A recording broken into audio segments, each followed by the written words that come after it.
But without further ado, I do want to hop right into tonight's show. First up, we do have Oche. He is a poet out of Pennsylvania, and he will be performing a couple pieces for us tonight. He is 1/3 of the hip hop group The Field, and I'll let him tell us a little bit more about himself and get into his art.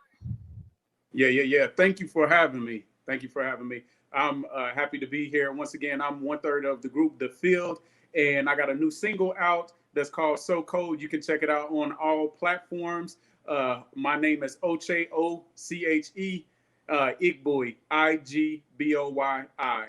That's Igboyi. And you can check me out on Facebook, Instagram, and everything. This first piece is about Daring the Dream. A young man, he didn't do it just because. Someone said that he couldn't do it, but then he does. I said, a young man, he didn't do it just because. Someone said that he couldn't do it, but then he does. And shocks the whole world who didn't believe that he was somebody he could achieve and he could succeed. In the same streets that we breathe, we sleep and we cleave to the things we say that we want but don't really need. What happens when all that you have is all that you want, but not what you need? I want to hold on to something that's real, y'all. I want to hold on to something that's real. I just want to hold on to something that's real, y'all. I want to hold on to something that's real.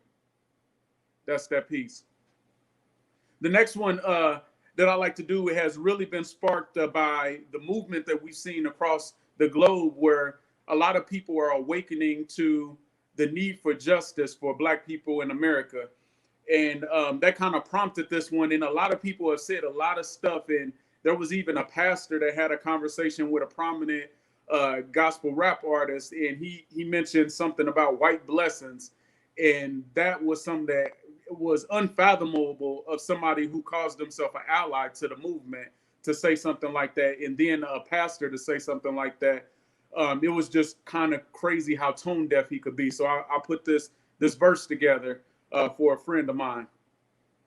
Right now, it's 11:20 in the p.m. Rayshard Brooks got clapped running from them. Would the world know if we hadn't got it on film? Opportunity, our community, we ain't see 'em. It ain't no gladiator that frequents our coliseum, and if you think that you hard, you might be a mausoleum.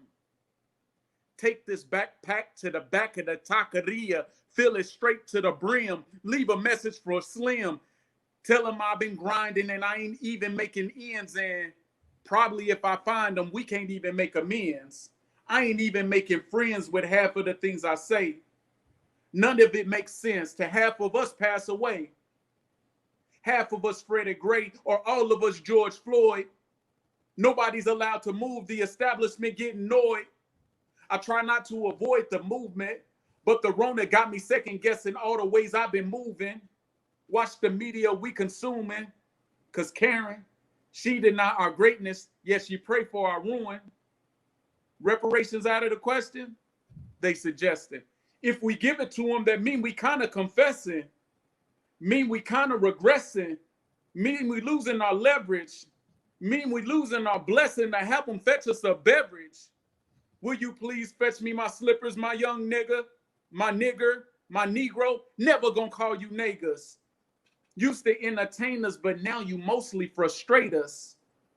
If we redistribute the wealth, you probably still hate us. How many Breonna Taylors before you get the message?